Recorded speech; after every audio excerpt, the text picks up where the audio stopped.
সবাইকে আমন্ত্রণ কুল স্পোর্টস 24-এ। এতক্ষণ শিরোনাম শুনছিলেন, আপনাদের সাথে আছি রেজওয়ানুজ্জামান। আম্পায়ারের সাথে অশোভন আচরণ করার কারণে তাওহিদ হৃদয়কে এক ম্যাচের জন্য নিষিদ্ধ করেছে বিসিবি। 4 ডিমেরিট পয়েন্ট যুক্ত হয়েছে, আর ইবাদত হোসেনের 40,000 টাকা জরিমানার সঙ্গে 3 ডিমেরিট পয়েন্ট দিয়েছে বিসিবি ডিসিপ্লিনারি কমিটি। এবার চলে যাব অন্য ম্যাচগুলোতে। বিকেএসপিতে শাহিন পুকুরকে 28 রানে রূপগঞ্জ টাইগার্স আর প্রাইম ব্যাংককে 5 উইকেটে হারিয়েছে গুলশান ক্রিকেট ক্লাব। প্রাইম ব্যাংকের হারে এক ম্যাচ হাতে রেখে সুপার লিগ নিশ্চিত হলো অগ্রণী ব্যাংক ক্রিকেট ক্লাবের। গুলশান ক্রিকেট ক্লাবের বিপক্ষে টস জিতে প্রাইম ব্যাংকের ব্যাটিং বিপর্যয় ঘটে। 38 রানে ভাঙে সাব্বির হোসেন এবং নাইম শেখের উদ্বোধনী জুটি।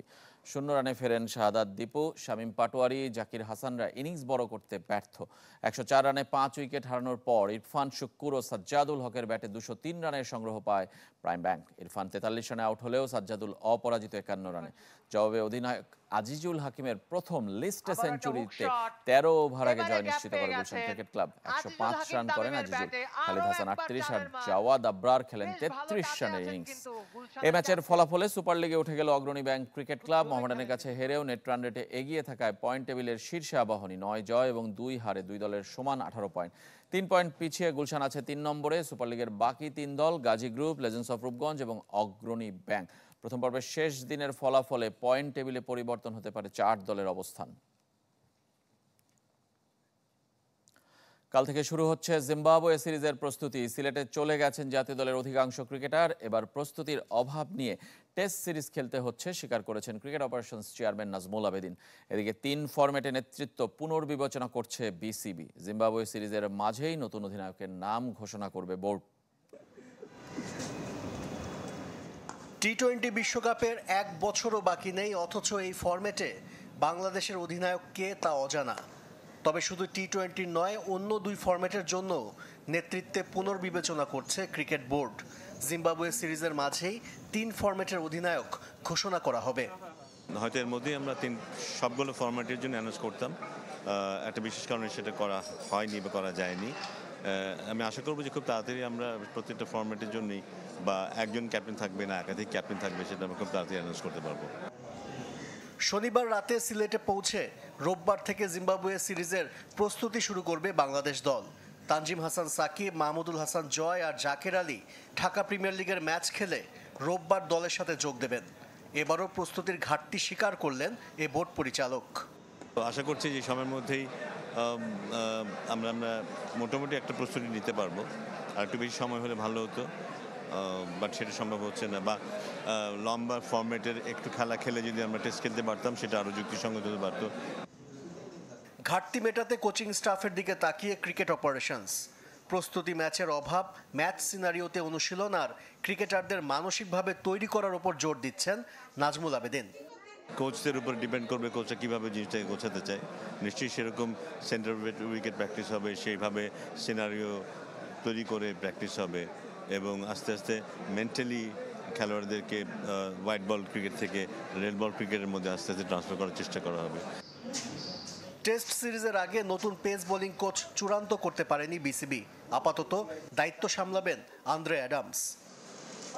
আশরিক রুদ্র, চ্যানেল 24, ঢাকা। মে মাসের পরিবর্তে জুনে শুরু হবে বাংলাদেশ ক্রিকেট লিগ। অসহনীয় গরম এবং বৃষ্টির কারণে তারিখ পরিবর্তন করেছে টুর্নামেন্ট কমিটি। শেষবার 4 দলের দায়িত্বে বিসিবি থাকলেও এবার ফ্র্যাঞ্চাইজি খুঁজছে ক্রিকেট বোর্ড। ঢাকা প্রিমিয়ার লিগে গুলশান শাহিনপুকুর ম্যাচে ফিক্সিং অভিযোগের তদন্ত চলছে বলেও জানিয়েছেন পরিচালক আকরাম খান।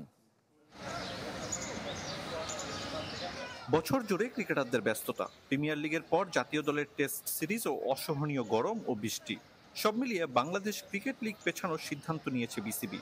মে মাসের পরিবর্তে শুরু হবে জুনে।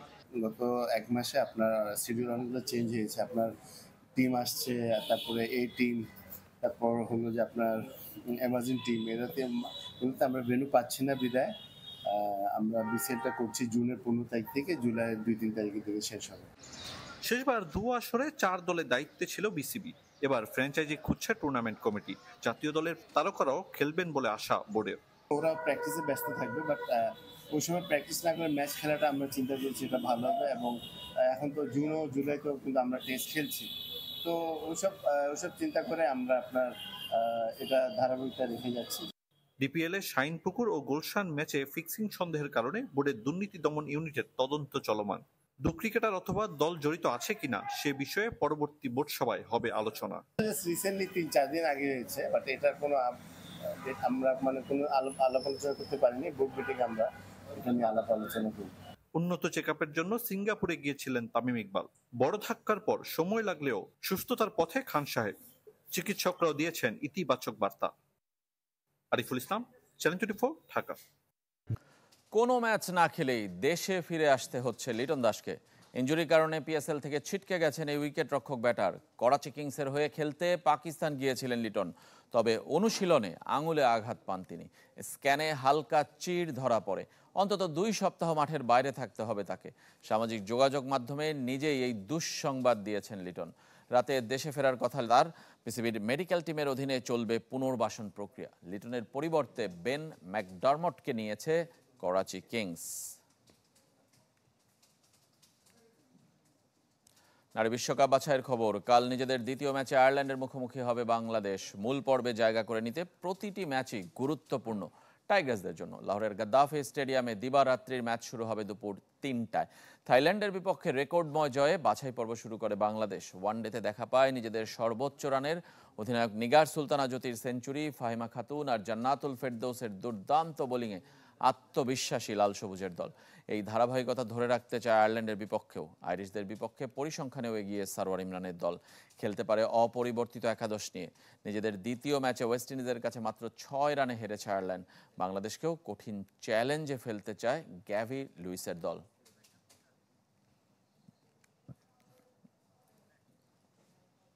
এপিএল এ রাতে আছে আর্সেনালের ম্যাচও। ব্রেন্টফোর্ডকে আতিথ্য দেবে গানাররা। ম্যাচ শুরু রাত 10:30টায়। একই সময় বুন্দেসলিগায় জার্মান ক্লাসিকোয় মুখোমুখি বায়ার্ন ডর্টমুন্ড। লা লিগায় উড়ন্ত বার্সেলোনার প্রতিপক্ষ লেগানেস। পয়েন্ট টেবিলে আরও এগিয়ে যাওয়ার লক্ষ্যে লেগানেসের মুখোমুখি হবে রাত 1টায়। এবছর এখনও অপরাজিত বার্সেলোনা, শুধু লিগ নয়, যে সফরকারীরা। কুল স্পোর্টস 24-এ আরও একটা বিরতি নিচ্ছে, ফিরছি একটু পরেই। উন্মোচিত হলো বাংলাদেশ জাতীয় দলের জার্সি। ইন্দোনেশিয়ার জাকার্তায় 17 এপ্রিল থেকে শুরু হবে এইচএফ কাপ হকি। সেই টুর্নামেন্টে অংশ নেবে বাংলাদেশ। এ উপলক্ষে শনিবার রাজধানীর ফ্যালকন হলে জাতীয় দলের জার্সি প্রকাশ এবং ফটো সেশন অনুষ্ঠিত হয়। সেখানে প্রধান অতিথি হিসেবে উপস্থিত ছিলেন বিমান বাহিনী প্রধান এবং হকি ফেডারেশনের সভাপতি air chief marshal Hasan Mahmud Khan. Bangladesh ছাড়াও অংশ নিচ্ছে আরও 9 দেশ। টুর্নামেন্টটি এশিয়া কাপের বাছাই হিসেবে বিবেচিত হবে।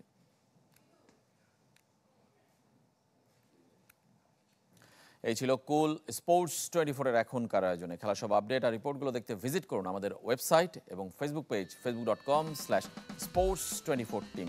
ধন্যবাদ সবাইকে।